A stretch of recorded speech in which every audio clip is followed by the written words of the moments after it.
What is up, guys?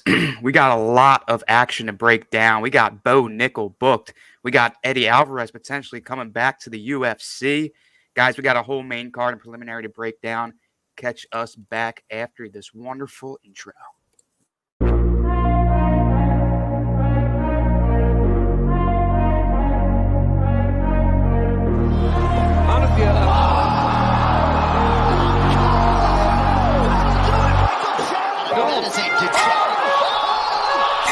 Which is fun, but you got to be ready for that. But it's no good.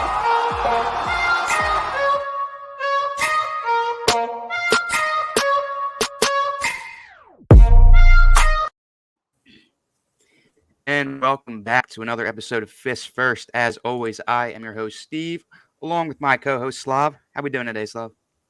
We doing good, Steve. How about you?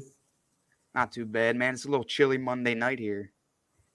Starting to Yeah, get but that time. Eagles won, so I'm feeling good. Yeah, right. The Eagles win to warm you up a little bit. So as always, here we're going to start off with a little bit of UFC news around the octagon, if you will. So last show I had mentioned, I think last show, maybe 2 shows ago, I mentioned Bo Nickel getting his Dana White Contender Series his contract, and he is officially booked to fight in the UFC in December. And I remember saying that he had called out Hamzat. You know, obviously he's not ready for that yet. He's not going to get that yet. But he is set to take on Jamie Pickett on December 10th at the end of this year, which is a pretty interesting fight to me, right, Slav? Because Jamie Pickett is another Dana White Contender Series vet. They have 5 combined Dana White Contender Series appearances combined. So, you know, I think this isn't a bad fight for Nickel to start out. Now, here's my question to you, though, because Bo Nickel came out and said, I am not a preliminary card guy. I am a main card guy. He actually came out and said that if he's on the preliminary card, he's not fighting. Ooh. He's retired. So do you think Dana White is going to put him on the main card on December 10th, or do you think he's going to give him that, like, preliminary card headliner? Yeah, I don't think he's going to get the main event. I mean, it's his debut. I don't think he kind of deserves it, to be honest. He did a great job on the Contender Series, but he still needs to prove a little bit before he gets on the main card. That spot's only available for fighters that, prove it multiple times, show that they can fight at a good level. They're winning. So he doesn't deserve it yet. I don't think Dana is going to make that happen. So we'll see what happens. But yeah, I don't think Dana's going to give in. Yeah, I think I agree. I think that, you know, preliminary headliner is probably where this fight's going to end up at. I think that's a little bit of a cocky thing to come out and say. I kind of lost a little respect for him, but I could see where he's coming from. But when you're facing a guy like Jamie Pickett, it's probably not going to be a main carder. Yeah. And they have opening odds for this already. Nickel's sitting at a minus 1,800. Wow. So the UFC is projecting a dominated fight. It's probably not going to be put on the main card. Yeah. Not yet. Since his first fight, he still needs to prove it. It doesn't matter how good you are, how good you've been before the UFC, but you need to prove it before you're on the main card. Yeah, and that's not the discredit. I mean, the dude is a beast, but give me one fight on a prelim to prove it, right? Show us why you need to be on the main card in your first fight in the UFC. Now, we mentioned it before the intro there. We mentioned Eddie Alvarez potentially making a return to the UFC. For those of you guys that do not know, Eddie Alvarez went to one championship after the UFC. He goes 1-2 at one championship. So a possible return for him to the UFC is kind of interesting to me, right? What's more interesting to me is what weight class he comes back in, because he was predominantly fighting at welterweight on one. But, you know, back in the day, we were used to watching him fight at lightweight. Obviously, he had that probably one of the best fights I've ever seen against Justin Gaethje. I think it's ranked the 3rd greatest lightweight fight of all time. It was a knockout of the year nominee. That was all back in December 2017. So, Slav, who do you think what do you think Eddie Alvarez gets? Where do you think he goes if he does come back to the UFC? If he does come back, I think he'll probably remain in welterweight. I don't see him going down at lightweight at his age, unless he really wants to. But it's gonna take a toll on him. It would be cool to see him fight against like Stephen Wonderboy Thompson. I think it would be a great stand-up fight. Could definitely see a good knockout. If he does go lightweight, though, I think Michael Chandler would be cool to see. They fought in Bellator twice for championship fights, so that would be really interesting and fun to watch. But I don't know if that fight would mean anything. It would just be really entertaining fight to see. Yeah, I like that you bring up his age because being at welterweight, it's at 38, it's tough to cut down, as much weight as you used to be able to. But Yeah, and I believe like the one championship, they don't do the dehydration. So if he was Mhm, at welterweight there, he wasn't dehydrating. So I right. don't think, yeah, he wants to dehydrate the lightweight. Yeah. Well, with that being said, if he can potentially make a cut, you said Michael Chandler. I think that's an awesome fight. Right? I Yeah, think that's an awesome fight for the UFC. I think that's an awesome fight for the fans. You mentioned they fought twice on Bellator. They're 1-1, right? You got a potential trilogy at hand. Both of those fights on Bellator were nominated for Fight of the Year. That was yeah, they were 2011 and good. 2013. That's an awesome, awesome, awesome fight. Is it going to happen? Like you said, probably not. Who knows if he's even coming back to the UFC? He said he's open to it, but does Dana Hey, White want him back? another name, possibly McGregor. Who knows? Hey, yeah, right. They got some beef to settle. I remember I was watching that McGregor Alvarez fight in my freshman college dorm room. We were watching, and I was cheering for Alvarez. Yeah, I think all the Philly guys, anyone from Yeah, Philly was showing for Alvarez, but exactly. But hey, it happens. McGregor's a beast, right? As much as yeah, I might not like him, I cannot discredit his talent. Um, so this UFC event that just happened, UFC Vegas 61, was closed. The UFC Apex was closed to the fans, to the media, to the public, because Mark Zuckerberg, who I believe is the founder of Facebook, had rented out the entire arena just for him and his friends, which is really, really, really weird for me, right? Why are you renting out an entire arena? Like that's I just something's off to me there. Like, what do you think this is all about? This is Zuckerberg renting it out. dude, I don't know, man. Zuckerberg is a lizard. That's what I think. I think he didn't want people to see his reptilian skin shedding or something. But I don't know. This is weird. Running out, he must have paid a lot to get that arena. Must have been too good to turn down. Yeah, But and there's so yeah, many rumors going about. Like, there was rumors that he was going to fight on the card. There was rumors that it's a VR verse or whatever he's doing with the VR world. I don't really follow that kind of stuff, but just a really weird move. And what's even weirder to me is a couple days ago, but before the fight, Dana White comes out and says, "No, Zuckerberg didn't do that. That's such BS that people are saying that." But then it's clear as day that he did because him and his friends are the only people in the stands. So Dana White, why are you lying about that? Why are you calling BS? I just feel like it's a bad look for Dana. yeah, dude, something suspicious is definitely going on with this. I don't know what it is, but I don't like it. Yeah, it definitely threw me off. Yeah, that But lizard, anyway, what were you saying? that lizard. Yeah. But anyway, the fights did go on. We did get a UFC Vegas 61. Before we really break into the card, we had two canceled fights: the Richie versus Jessica Penne. Penne pulled out a day before due to illness, and then Maxim versus Felipe Lins. Lins was not medically cleared to fight that day, so he had to pull out actually the day of the fight. But that is not to say we did not witness some action, especially on the preliminary card, because I think the preliminary card actually stole the show in this one. And it starts with the very first fight. and that was Guido Canetti taking on Randy Costa. I had said I loved Costa in this fight. As you can see at the bottom of the screen there, Guido Canetti gets the win via submission 1 minute and 4 seconds into round one. And man, a 41-year-old Guido Canetti absolutely, in my opinion, dominated Randy Costa. Yeah, she looked pretty good for 41-year-old. She had some good leg kicks, had a good leg kick knockdown, and then had that rear naked choke after. So she dominated the fight.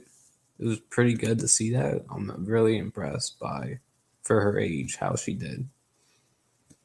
Yeah, the rear naked choke was almost like instinct. You could see him as soon as he went to the ground, you could see him just grab the neck, and that fight was over in 1 minute and 4 seconds.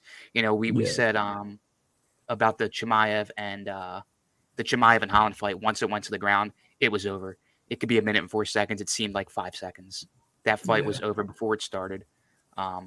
Unfortunately, my pick there did not get it done. But one pick that I did have that I actually put money on, I got Chelsea Chandler here taking on Julia Stoliarenko. And Chelsea Chandler does get the win via KO, another round one finish here in the preliminary card. And this is the second fight. So we were treated to 2 first-round finishes in the first 2 fights. And Chelsea Chandler looked absolutely dominant in her UFC debut. Whether if they were standing and throwing punches, whether if they were on the ground, she looked absolutely dominating. I think Chelsea Chandler proved herself to be a threat come whatever weight class that she goes to. Yeah, I think she's definitely going to be good for the UFC. I know she's probably going to be there and be a threat in the whatever division, whatever weight class she goes in. So, yeah, look out for her. And seeing her size is like, you don't really see a lot of female fighters her size. She's big and she's bulky, and that's a dangerous fighter. She's got heavy hands for that women's division. Moving on to their first round finish, and this was my upset of the night. Brendan Allen taking on Krzysztof Jotko. I was actually shocked when I went on DraftKings and saw that Allen was an underdog in this fight. But Brendan Allen does get it done via submission 4 minutes and 17 seconds into round one. Yet another dominated performance. Brendan Allen on the ground looked absolutely dominating, even when he was on the bottom, even when he was at the disadvantage in the clinch. Looked absolutely dominating. And this is a guy that we could see ranked soon in that middleweight division, which is very, very exciting. Yeah, I was a little disappointed to see my Polak fighter, Jotko, lose. That was sad to see. I had him winning. I thought he was going to win, but you know what? Brendan Allen was a better fighter. He deserved to win. So good for him. And it was, the odds were very, very close. It was going to be a very, very close fight. But Brendan Allen does get the job done. And moving on to the fourth fight, yet another finish. This one in the second round. You got Joaquim Silva taking this fight over Jesse Ronson via knockout, 3 minutes, 2 seconds into round two. And this was with a flying knee. A couple shows ago, we showed you guys Corey Sandhagen's flying knee. We got yet another flying knee knockout. How exciting are these kind of knockouts to see? Awesome. I love whenever kicks, knees, whatever, elbows, those knockouts are the best. So they don't happen often. So whenever it happens, it's awesome to see. And I felt bad for Ronson a little bit. I did have money on Jesse Ronson. He does lose that money for me. In my opinion, I think he was dominating that fight. Joaquim Silva had a little spurt at the end of round one. But eventually, Ronson's guard went a little too high. Right? He kept his hands a little too high. And what happens when you keep your hands high? You're going to get hit with kicks. Your hands aren't going to be as close. You're going to be susceptible to that flying knee, as you saw. Because I think that was actually the third or fourth flying knee that Joaquim Silva landed that fight. You just don't see that many flying knees get landed in a single fight. Yeah, and I feel like this happens almost every week in the UFC with at least one fight where one fighter kind of does a little better, but they end up getting knocked out and they lose, even though they were the better fighter. It's pretty Yeah, common. it takes one hit. It's all it takes. You can be dominating one hit, you're out. It's great. This is why we love the sport. It's just absolutely crazy. And this fight here, I have to apologize because I thought this was going to be an absolute snoozer. I said it on the last show that this could be a potential snoozer. And boy, did they prove me wrong. Daniel Santos taking on John Castaneda. It was actually the fight of the night and well deserved fight of the night. And Daniel Santos does take that one via knockout, 428 into round two. And going into this fight, I thought Castaneda was going to completely outclass Santos. And to be honest, he did. In the first round, he did. I thought Castaneda was going to get the first round finish. But Daniel Santos absolutely shocked me. Showed me his endurance, showed me his chin. I can't believe he didn't get knocked out. The kid has a amazing chin on him. And not only that, to come back and win that fight was an absolutely amazing performance by Daniel Santos. Yeah, you can never count a guy out no matter what. You think he might be losing, think he's about to get knocked out, and something just changes, clicks, and they start winning. They start doing real good. That was one of those It's fights. almost like an instinct. Yeah. It's like a fight or flight Now that response. Oh yeah, absolutely right. You're getting beat up. You got that instinct to keep going, right? Move on. Like Yeah. someone's beat me up, I want to go kick their ass. But that was the preliminary card. A lot of action to talk about in that preliminary card. And like I said, I think the preliminary card actually stole the show. That was, I believe, 5 out of the 6 fights went via finish in the preliminary card, and only Yeah. 1 out of the 5 on the main card, which we're about to break down, ended in finish. 4 out of the 5 ended in decisions. But it's not to say that the main card didn't have its fair share of good fights. Break one down. We're going to start right off here. Mike Davis taking on Vyacheslav Borshev. And before I break down this fight, can I just say I did not know Borshev's nickname was Slava Claus. I think that is an awesome, awesome nickname. It reminded me of you, Slav. Yeah, I know. I saw his name and I was like, I saw Slav. I'm like, wow. So I was actually rooting for him when I saw his name. I was hoping he was gonna win, but yeah, he didn't do too bad. No, I It didn't. was it was really the ground. Came down to the ground game with Mike Davis. Mike Davis was just better on the ground, and I think the first two, I know definitely the first round Davis was just better, but Borishev actually did pretty good. The second, I think, in the second and then third round, the stand up, Borishev was better. I was a little disappointed. I thought Davis's stand up would be a lot better. But yeah, if he didn't take it to the ground, I think he would have lost the fight. So yeah, Yeah. And this is another example of, what we call, when we say somebody's taking them to the ground and kind of laying on them. And I think Mhm. Mike Davis kind of stole this victory in that. Mike Davis does get this win via unanimous decision there. Yeah, Um, Mike Davis does come out and admit that it was not his best performance. So I think we're going to see him in a fight fairly soon. Come out with a little bit more of a fire, right? When you think Mike Mhm. Davis, you think of action. So hopefully he can come out with a little bit more of a better performance. But that was a very long layoff for him. So I guess we were bound to see a little bit of laziness, if that's an acceptable word here. So moving on to the biggest favorite of the night, Sadiq Youssef taking on Don Shainis.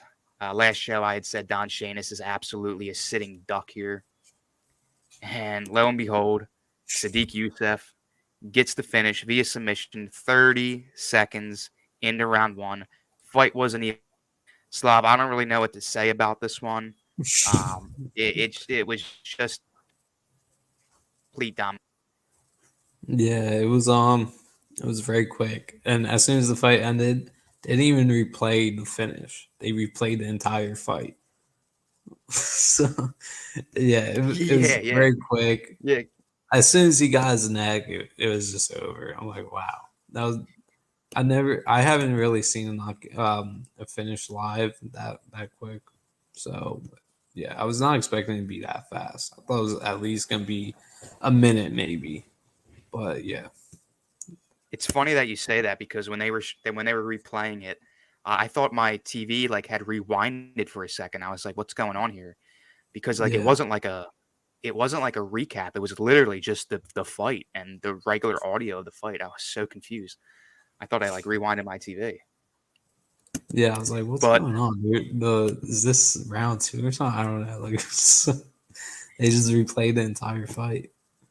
I guess that's what happens when a fight lasts for 30 seconds. Yeah. Sometimes the So recaps of the fight are longer than that. yeah, Yusef looked. I mean, we didn't see much, but he looks good.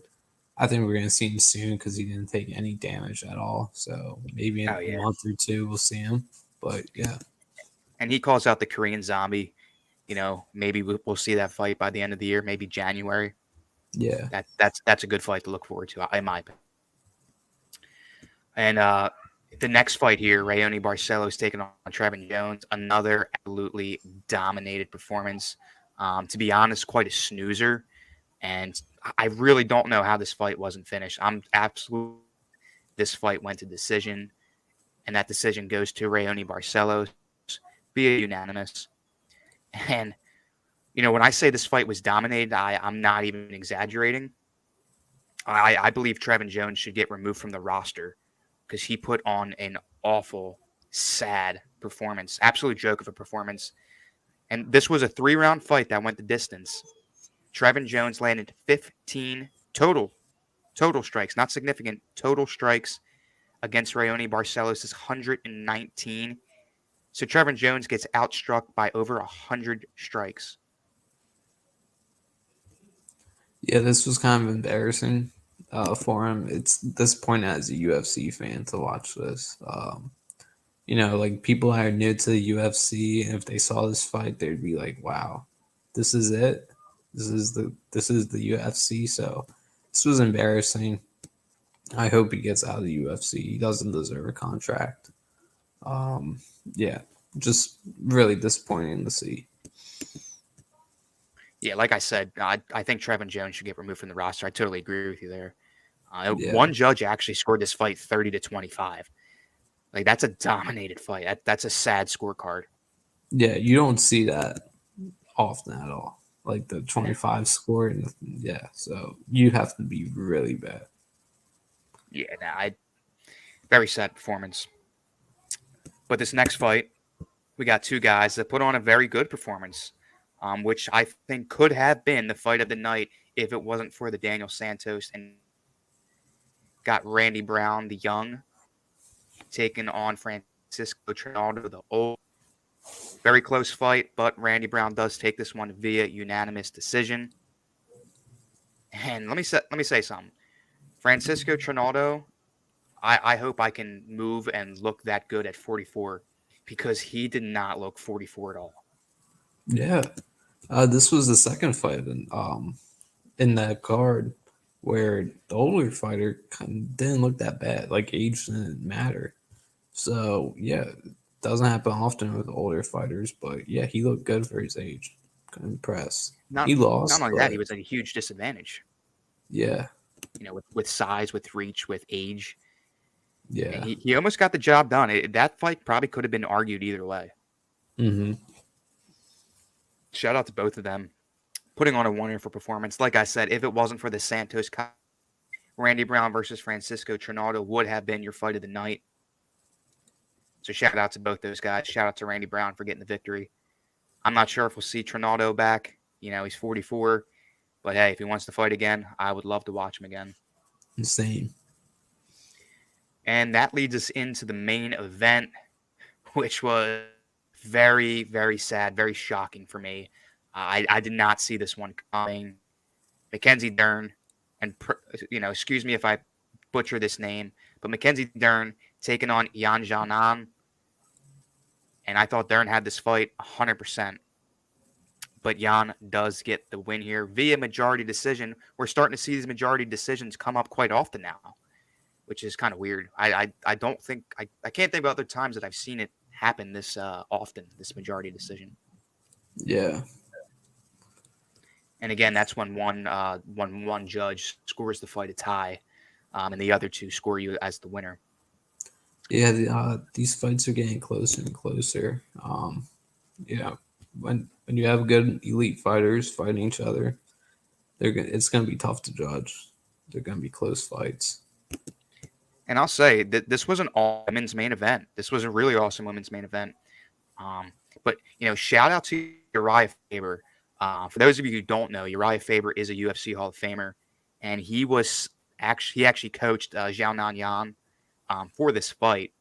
And what a coaching job he did. Obviously, the credit goes to Jan, but Uriah Faber gave her the tools to win that fight, and you could tell how well coached she was with her takedown defense, with her ground defense, keeping Mackenzie Dern at bay, not being vulnerable to the takedowns. And unfortunately for Dern, I said it was 100% her fight to lose, and she does. A very emotional loss for her. She almost got the submission late in the round 5, but her arm slips. She loses via majority decision. But like I said, Slav, this was a wonderful female women's main event. Yeah, and yeah, it was unfortunate to see Dern lose, but she'll be back. I believe in her. I think she's still gonna be good. This ain't the end. Yeah, both fighters, I think, did really good.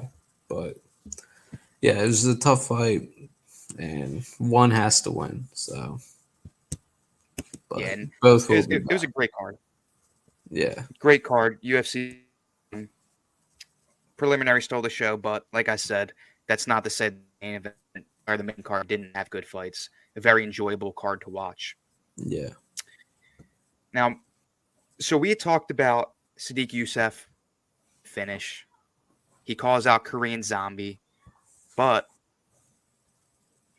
I kind of want to see that fight that was supposed to happen, Youssef taking on Giga Chikadze, and I kind of want them to fit this in before the end of the year. And with that, I think they could.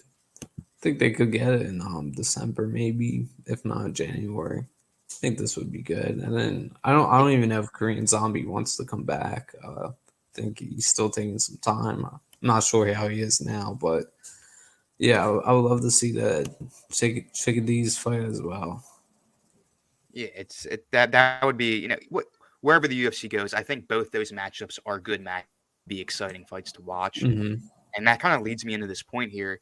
Was this fight for you pointless, or do you think he kind of used Shaynis as like a training dummy almost, just to stay fresh? Yeah, just kind of like the training dummy, just to stay fresh, kind of stay in shape. Have a reason to go through fighting the camp and everything. So I think he just wanted to stay fresh, keep his body in shape, and yeah, use Shaynis as practice pretty much. Yeah, and I can respect wanting this to fight, but you always risk that possibility of an injury that can sideline you for a long time. But it doesn't happen, so I respect him for taking the fight and risking his ranking against a no-name. Mm-hmm. And like we said here, for Mackenzie Dern is a very emotional loss in that main event. How big of a setback is this for her? Because she wants to fight for that belt so. And do you think this really sets her back, or do you think it's kind of in the middle there? Because you saw a couple weeks ago Corey Sandhagen and Yadong Song.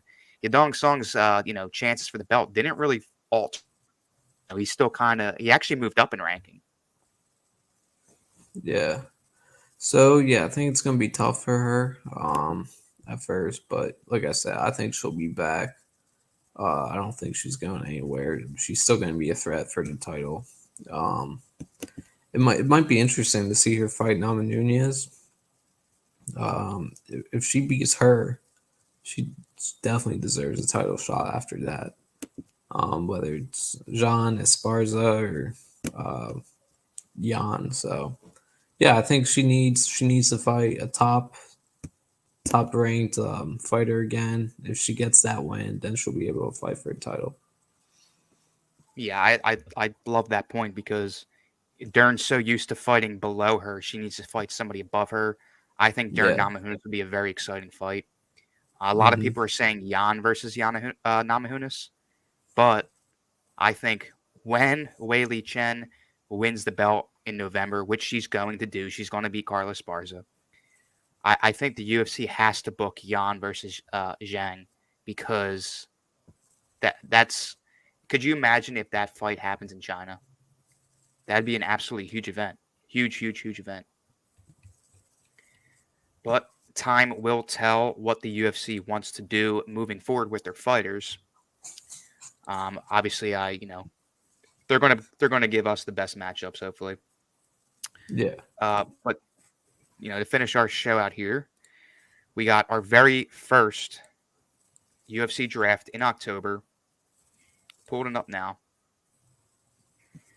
Little rough go from the start here, Slav. Yacht, you couldn't pull it out for you.